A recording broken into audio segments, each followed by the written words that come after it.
I consider the St. Louis Cardinals, the San Antonio Spurs, and the New England Patriots of Major League Baseball.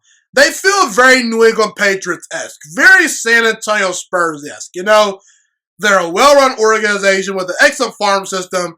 They're great at developing their players. They get the most out of marginal guys. They always seem to do the little things well as a team. They're always great defensively. They always have a solid pitching staff, always a great coaching staff. The only team that's won more World Series than the Cardinals is the Yankees. And, the one thing I've always admired about the Patriots is the Patriots aren't afraid to spend money on big-time players that they need to. The Spurs, they're not known for their free agent acquisitions, but during the Tim Duncan era and the David Robinson era, there was no need for them to really, go out and spend money on free agents because their homegrown talent was so good, and they just didn't need to go out and get free agents. But the Patriots, they'll go out and spend money on a top-flight defensive back. They'll go out and they'll acquire a guy like Randy Moss, even though he has some baggage in the past, And what the St. Louis Cardinals did this past year is they went out and they signed Nolan Arenado. And to me, Nolan Arenado is the perfect fit for the St. Louis Cardinals. And Nolan Arenado makes the St. Louis Cardinals a legitimate World Series threat. Right now today, Nolan Arenado is one of the 5 best players in all baseball. And he should be in the conversation for best baseball player in the world. And right now today, I'd probably give the edge to Mike Trout over Nolan Arenado, but Nolan Arenado is not too far behind people. In fact, in the last 7 seasons, you know who has more home runs than Mike Trout? Nolan Arenado. He also has more RBIs. He has more hits. He's been the more durable player. They both hit for about the same average, and Nolan Arenado strikes out less. Nolan Arenado also is the better defensive player.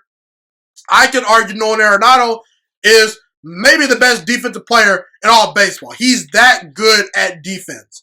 Okay, he's that lethal. He's that valuable on that end of the field, And look, the Cardinals realize they play in the best division in all baseball. And look, if you're in a division with the Brewers and the Cubs, you got to take big swings, And last year, the Cardinals were 28th in runs scored on offense, and they were 22nd in batting average. They realized that they needed a big-time bat in the middle of that lineup to drive in runs and hit balls over the seats. And Nolan Arenado is going to go really well with Paul Goldschmidt, Yadier Molina, and Matt Carpenter. It's already working really, really well so far this season. The Cardinals are off to a pretty solid start this year.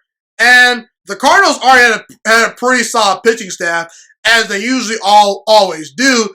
They just needed that star player to be in the middle of that lineup for them. They've not had a player this good on their team since Albert Pujols, okay? And Albert Pujols dominated for a long time in St. Louis.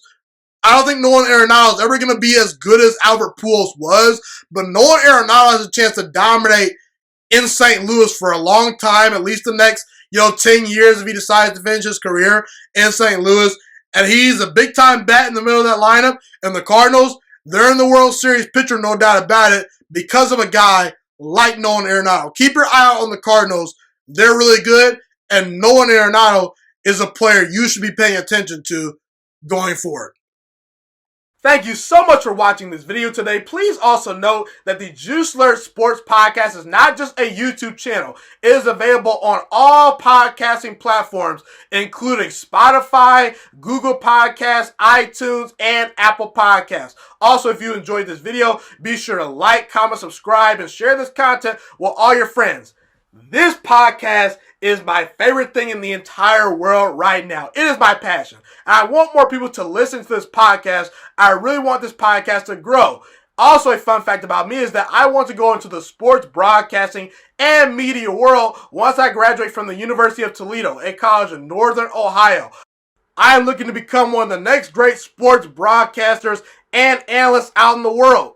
And I potentially would like to start my own network if this podcast really truly grows. Or if I fall short of that goal, I would love to work for a big-time network like ESPN or Fox Sports 1. I am open to all networks. So if you believe in my dreams and you see or hear my passion through the screen, be sure to tell all your friends about the Juice Alert Sports Podcast. Stay motivated, you guys. Have a God bless day, and I'm out.